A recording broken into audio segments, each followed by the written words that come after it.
Hi guys, welcome back to Maya's Workshop. Today we are going to be getting into something pretty exciting, but before that I wanted to just kind of bring you guys up to speed on where we're at and where we're going.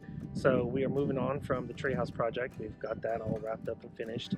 And before we get into the house, there's a short list of things that I'd like to get done that are pertaining to the garden and some farm infrastructure.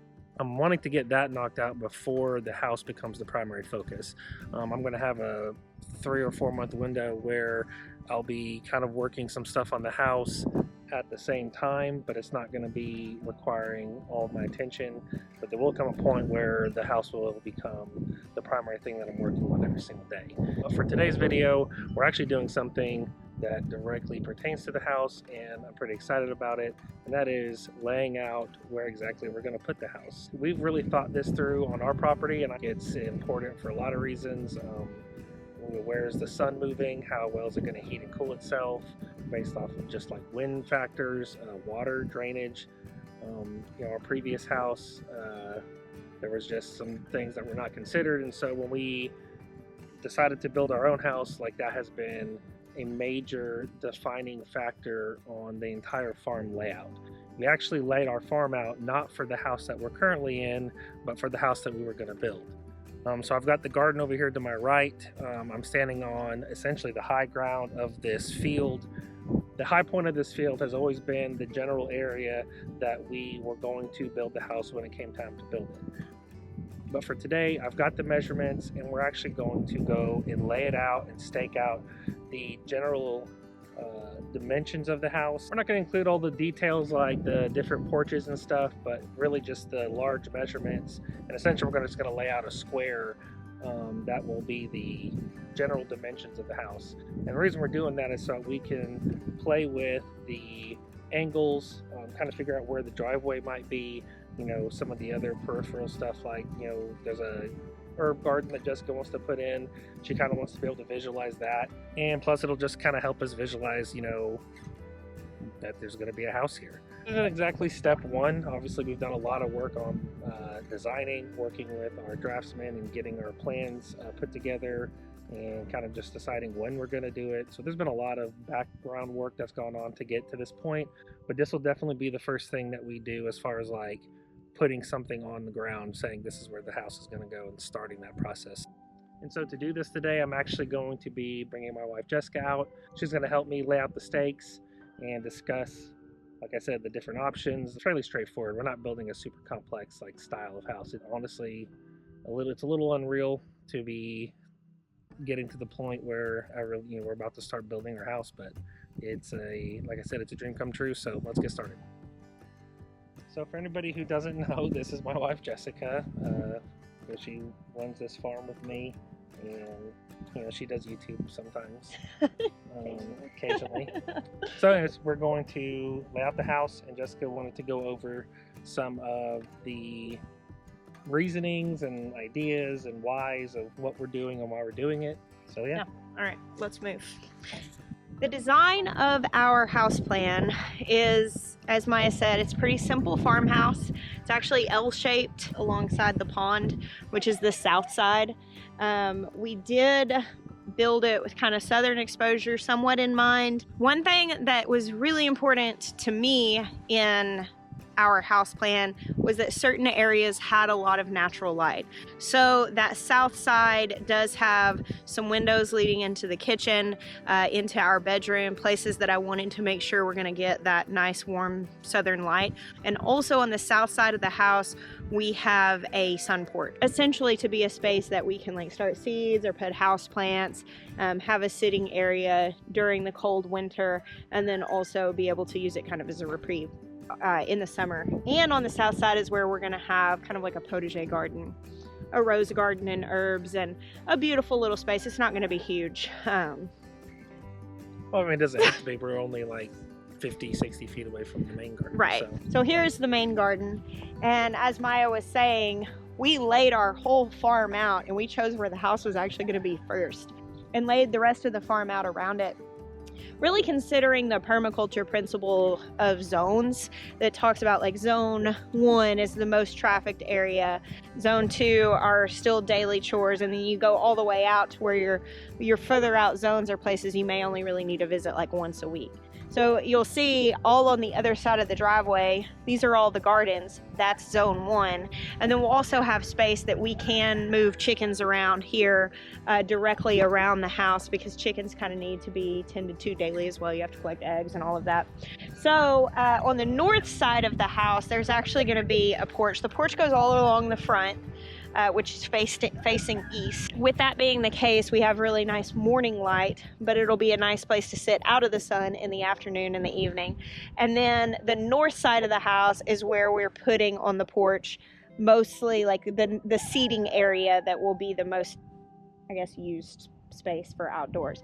So right now, choosing the spot, we have a general idea that it's in this field, but we need to measure the actual dimensions of the house to get an idea of exactly how much space that's going to be, because when you're out in a field like this, I mean, what is the whole front of the house? How many feet? The front door side is 79 feet 1.5 inches from one corner to the other, so roughly 80 feet. And the other side is 71 feet 8 inches. Okay, so it's an L, so 80 feet by 71 feet, and then it dips in. So those are the main measurements that we want to put down here to know, one, exactly the direction that it's going to be facing, which is going to help us to lay out the little circled gravel driveway we're going to put in front of it, which I need to know because I have a garden out there that I need to figure out how much of it I'm still going to be able to use. And then also... You talking about that one? Yeah. Oh, I didn't know that you were planning on continuing to use much of it, considering it's going to be right in front of our house. Yeah, it may not be. I saw you do that whenever you built it. You're like, I'll just put a garden everywhere. I will just put a garden everywhere. That's exactly what I'm trying to do. Okay. All right, let's move. That garden's probably not going to stay. It's literally going to be right in front of the house. So. It had a good run. It's got one more spring. Maybe. I'm probably not going to plant in it if we're going to put it. Well, I'm just with honestly thinking that through. Recently. Like that's really going to be where materials and stuff are going to be coming in. Like that's why I was saying I don't know that it would be a good idea to try to plant anything. We could probably do something similar. Just do it on maybe the back side of this hill towards. Yeah, that's what I'm thinking.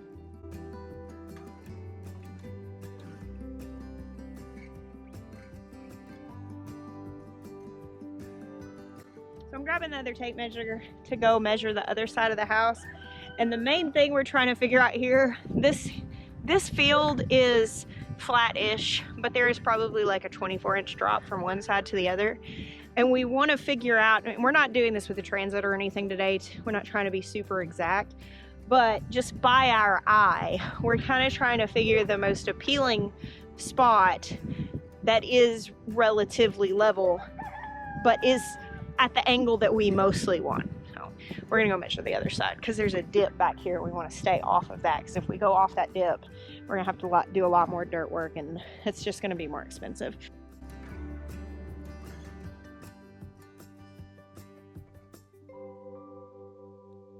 The thing we're debating here, not really debating, discussing, is we've got about a 40 or 50 foot margin here of where the front of the house is going to be. Now, I mean, really, we could go wherever we want. But we could go wherever we want within this field, but this is where we're kind of nailing down. And my primary concern is water. Water, which is important. The further we go that way, the more we're going to have to build up to put, because we're going to do a slab, we're not doing a crawl space. So we'll have to build up to make sure that it's level, obviously. But then also being further down the slope means that we will have to be more mindful of water moving around the house. Right, so Maya's proposing that we push back further in order to be more level. It's on more level space. This whole field drains pretty well, and it's, as far as places to build, it's a very level and pretty dry site, but we want to make it as easy as possible. So here are the things that I'm thinking with pushing it back this far. This is a good sized field. This makes our front yard area, not talking about the garden, the orchard, all that stuff, but this grass area that's directly in front of the house in this field, I mean, half an acre by pushing this back. Is that, we do need to figure out where a driveway can go in that. That's kind of a turnaround for when people pull in so they're not pulling around in the grass, and where guests can park. That kind of makes this half an acre area a driveway area, you know, and we can landscape it. We can make some uses out of it. Maybe we can keep chickens on this side. But the reason I was proposing going further up is because that we can still have the driveway, but then all that extra space is behind the house, which makes it a yard where the kids can play. As this is, I'm not opposed to this. I like the fact that the front porch here, you could be sitting on the front porch and really look over, see the greenhouse well, really see the pasture and the cows out there. You really can see a lot more. You can really see a lot more from the front porch being this far back, and I like the privacy that that affords. I mean, 40 feet further away from the road, not that many people come down our road, but it makes it a little more private, which I think is a benefit. One thing we need to consider is if you want to go stand on this back corner, there's a porch off our bedroom is on the second floor, and there's a porch off of it. Moving it back 40 feet is going to limit the view of the farm and garden from the porch. So we're trading, the further back we go, we're trading the back porch view for a front porch view, which, you know, that's fine if that's what you feel like. So that's something to consider.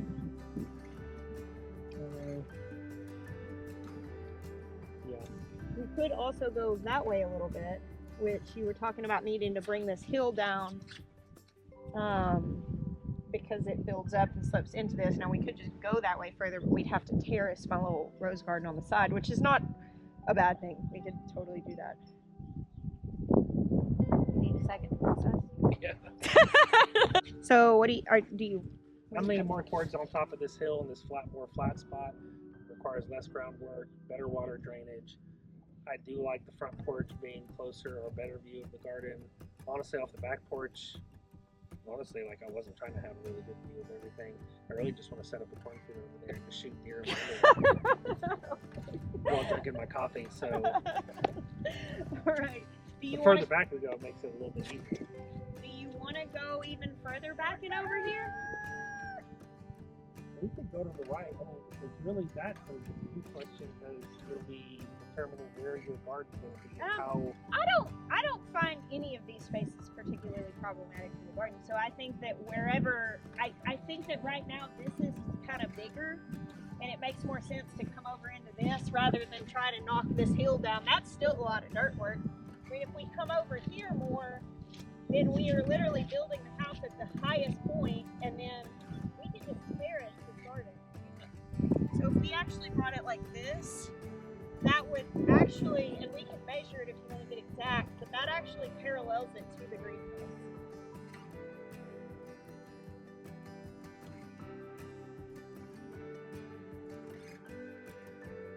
I do want to note, for those of you who are watching this video, this is a very wide angle lens, and it's going to make this look absolutely monstrous. And don't get me wrong, this is a really good sized house. We have a huge family, work from home, have instruments and home offices and tons of hobbies. Like, we are building a large but relatively like basic architectural house, but we're talking about 70 by 80 feet here, and that's an L, so it's not a 70 by 80 foot square.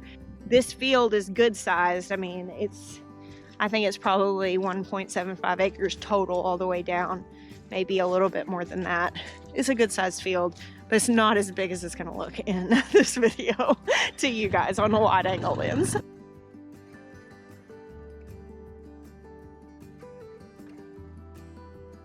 So this is about like the front door view, and what Maya was saying, by turning it more to face this way, it gives us a better spot to kind of like bring a circle drive in here without it taking up as much space, because we're trading backyard space for front yard space here. And with the space right around the house, we're really just thinking about the kids playing. So by doing a circle driveway that kind of comes in off to the side and over to the front, that gives more open on that side. Like this. I decided then and there. What did you decide? when I was in 9th grade math, and they talked about the Pythagorean theorem. I was like, never gonna need to know that. And literally, I saved that brain space for all the other wonderful things that I know. Like what? 90s rock music? Country. All the lyrics of 90s. Hey, give me the Bye Bye Bye dance. You still remember that? Yes, Exactly. I do. Okay, so the theorem of finding, I can't even say it, Pythagorean Pythagorean's theorem is finding the missing side of a right triangle. Yeah. Essentially, you can use this in squaring buildings. You have to fine tune it when you're building a house, but we're not actually building the house right this second. So I basically just go to a calculator, put in the two measurements I have, which is 80 and 71. It spits out the other measurement, and I just get it close enough.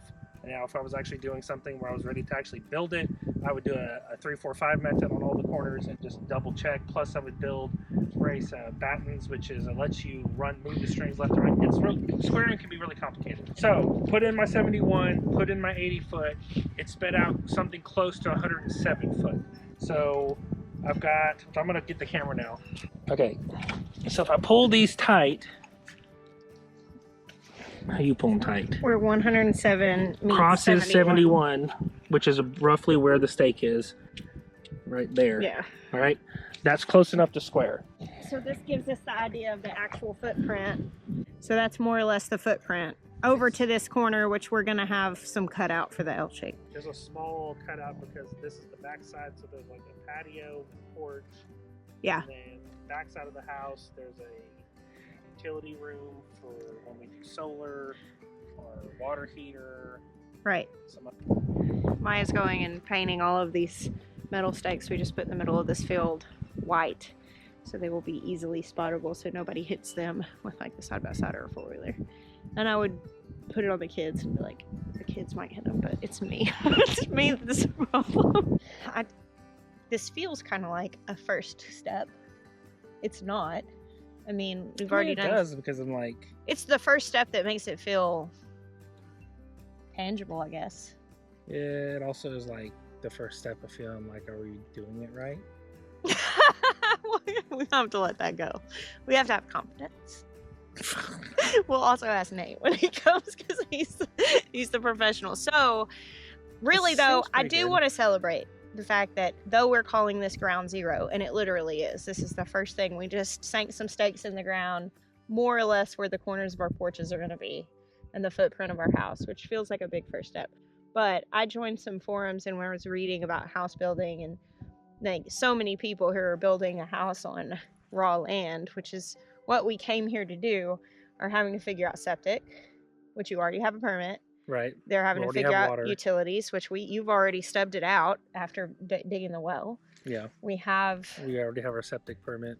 Yeah, so we've already done a lot. The people are trying to figure out driveways, different things that. There's a lot of cost on developing raw land that's already been taken care of. We did that when we started building the farm 3 years ago. So now this is ground zero of this house project, but it's really, we've already got a lot done. So it's not overwhelming. That's encouraging. No, it feels pretty good. You have to flat out the land. We do have to flatten out the land. You're correct, Ben. All right, well. You can't sign it off. I know I can't. I almost did. I almost went into my habit. Well, that's it, guys. Thank you, and we'll catch you on the next one. And we bless you until next time. Snuck that one in there.